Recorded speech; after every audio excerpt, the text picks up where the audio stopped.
bumili na din ako ng halagang 51 na karne ng manok. Tapos bell pepper 5 pesos. Tapos yung pakbit natin na halagang 40. Ayan, 40 pesos. Tapos plus 51 bali 91. Tapos ito 5 pesos bali 96. Hindi pa kasama yung ating mantika. O diba? Kung wala kang 100, wala kang ulam. Charot. Ayan. Hugasan muna natin to kasi wala pang hugas to. At least masustansya naman. Igigisa lang natin kasi hindi natin lalagyan ng toyo, guys. Gisa lang talaga siya. Para naman iwasan tayo. Diba? Gulay muna tayo ngayon. Huwag puro manok. Hugasan lang natin ng maayos. Request din kasi ito ng Junakis ko na bumili ng pakbit. Ay! Di pa ako makapagtanim ng gulay-gulay kasi nga paulan-ulan pa dito. Iwain natin yung kalabasa kasi malalaki siya. Hindi para mabilis Bakit po? Nag-vlog si mama. Hi ka sa vlog. Hello guys. Sabihin mo hello guys. Hello guys. Kumusta po kayo? Kumusta po kayo? Ayan, ito lang.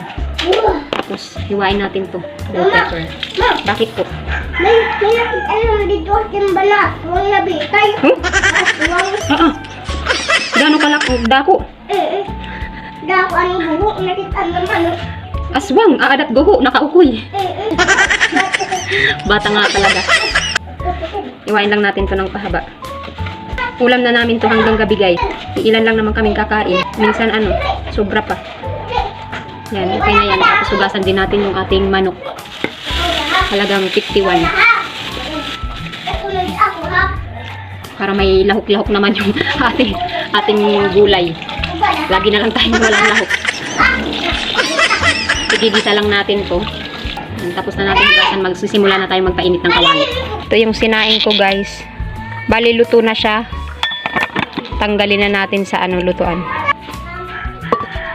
Kumuha nga lang ako sa tindahan ko ng 5 pisong mantika. Dahil mainit na yung ating kawali, lagay na natin yung ating mantika guys. Mainit na yung ating mantika, ilagay na natin ang ating Walang humpay na paggigisa mga kawaray.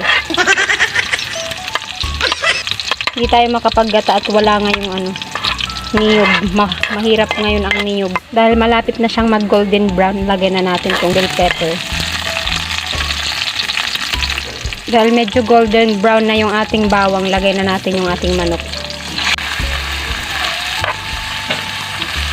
Takpan muna natin. Kuha lang tayo ng pamintang durog. Okay na yan guys. Ito din talaga kinagandahan pag may tindahan ka. Hindi ka mamroblema sa mga panlahok. Lagyan ko ng pamintang durog guys. Medyo luto-luto na nga yung ating manok kaya ilagay na natin yung ating gulay na pakbit.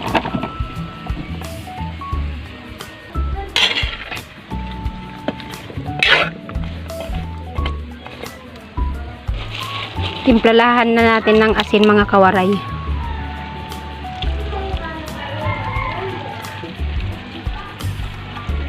At di mawawala ang ating magic sarap. Lagyan na natin. At kalahating tasa ng tubig. Halo-haloin.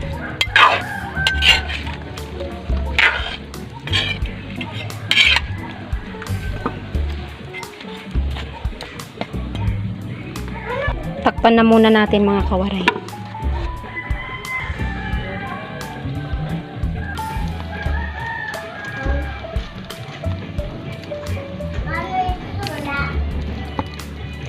Yung pakbit na pinabili mo. Habang nag-aantay tayong kumulo yun at maluto, mag-inis-inis muna tayo.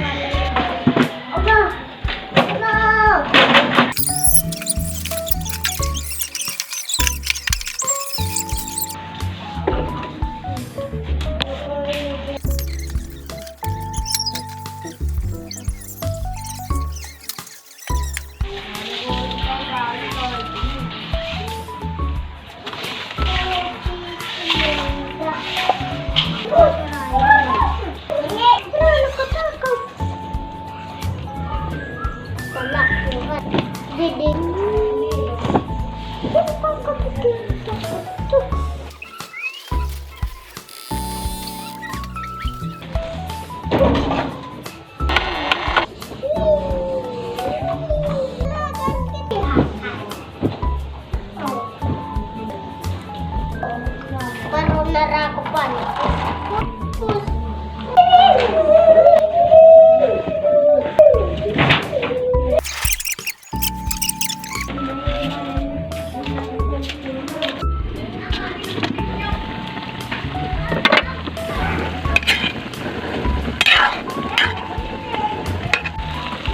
Grabe yung hangin guys, papunta sa akin. Sakit sa mata. Malapit na nga siyang maluto. Takpan muna natin guys. Para pagka last na na is pwede na yang hanguin. Dito na tayo sa exciting part. Taste test. Wow, English. Wow. Dapat tayo yung tagaluto. Dapat tayo yung unang tagakain. Ang guys.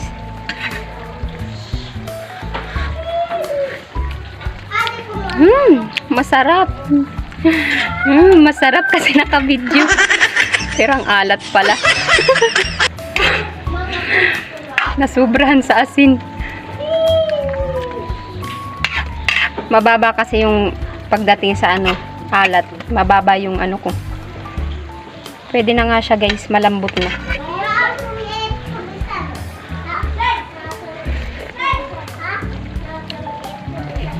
Paminta.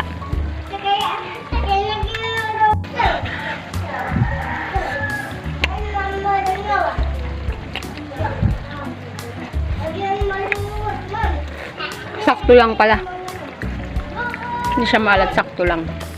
Hango na natin.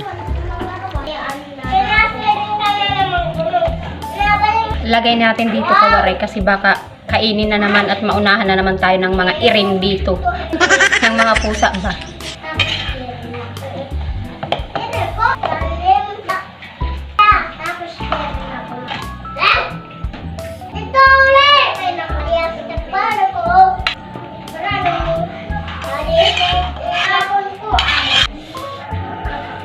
Yan mga kawaray, luto ng ating pakbet. Ayan, thank you for watching mga kawaray. Follow for more videos. Maraming salamat sa panonood. God bless. Kain po. Kain po mga kawaray. Marami-rami ngayon yung ating kanin. Sabaw.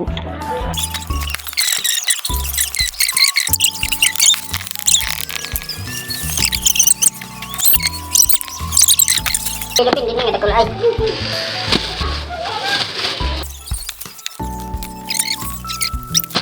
Kaon naman kaon. Pwede bang mangunik ito bunga?